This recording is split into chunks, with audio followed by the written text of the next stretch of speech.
This video is for those of you guys that are struggling with getting a beautiful acrylic pour.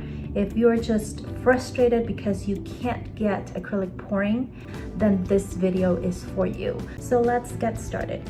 Okay, let's start with, these are some of the paints that we're going to be using. So let me just set those aside. And we're going to start with the first common mistake. So the first mistake that I see is that you guys either have the paint too thick or too thin. Big mistake, big mistake. So we're gonna do two pours, one where the paint is too thick and one where the paint is too thin. Here I have a paint that, even though it does flow off the stick, it's still, for me, it's a little bit too thick. If you add a drop of this paint into the cup and then count how many seconds that drop of paint takes to integrate into the rest of the cup, you'll get a better idea of how thick your paint is. So let's do a drop test. 1, 2, 3, 4, 5, 6, 7. It's kind of, yeah, like 6 or 7 seconds. So I like my paints to be, well, it depends on the pour, right? But anywhere from 1 second to maybe like 4 seconds at the most. For me, more than that is too thick. I'm just going to pour some of these paints right there.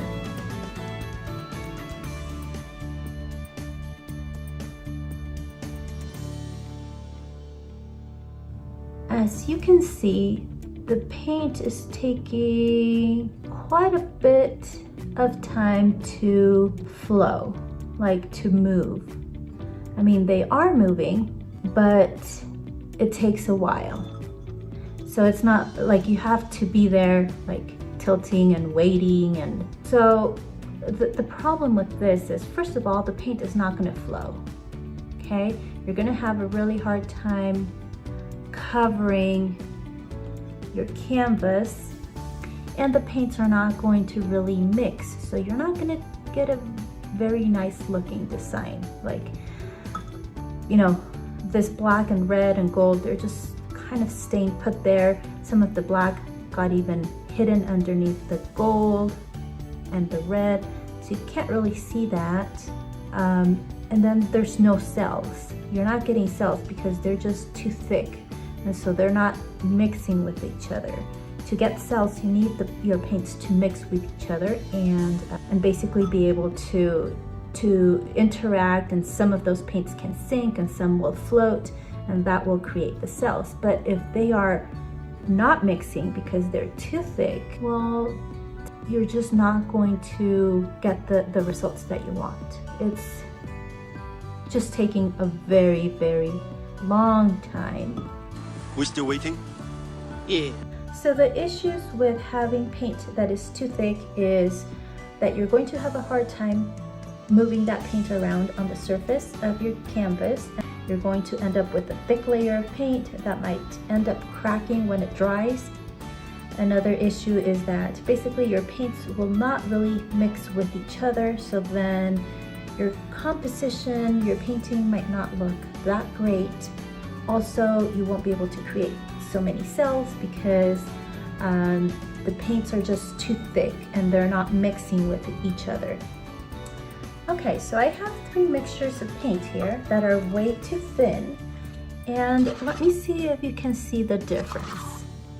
So again, it's flowing from the stick, but if you see when the paint drops into the cup, you'll see that it forms some indentation first, right?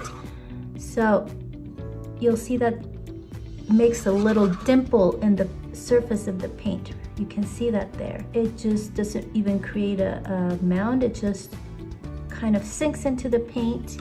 So again, now we're gonna pour some of these paints here. Now you can see that these are spreading easier throughout the surface. but because they are too thin, they might just mix a little too much, and then, especially if you do them, for example, in a flip cup, then it's just going to create muddy looking painting. Let's just spread it so, yes, it's flowing a lot better, you know, flowing faster. And you might like this, but there are several issues when you have your paint too thin. Like I said, it's going to create muddiness. You're not going to see a lot of separation from those colors.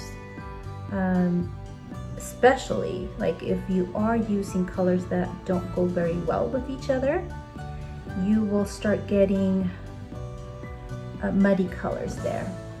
Again, if you're using complementary colors like purple and yellow, then you're going to get mud. You're going to get a muddy painting. So these squiggly lines happen mostly when you have thin paint and when you tilt your paint too much. All of the squiggly lines. It's a bunch of squiggly lines. Having paint that is too thin is going to result in a painting that is muddy looking, or in a painting that has these squiggly lines. You know, the paint is just moving around too much. Your design is not going to stay put. So even though you might be able to get some lacing somewhere in there or some cells,